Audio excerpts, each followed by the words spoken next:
ました。到着しましたって動画を撮ってます。到着しました。ちょっと台風が来てるとは思えないくらい真夏の天気ですね。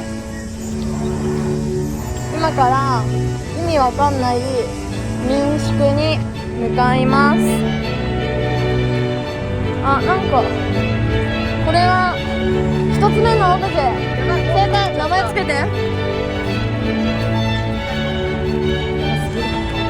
ね、でもとりあえず私たちこれあるし、じゃあちょっとホテルに向かいます。ちなみにこれですね。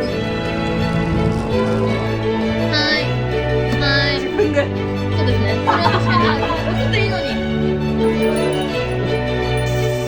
はい。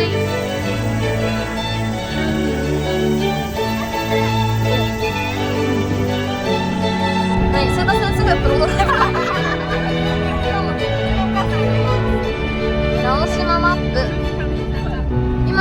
今ね、この赤いところに行ったので、この後黄色ウリじゃない、南ウリなんて読むんだろうね。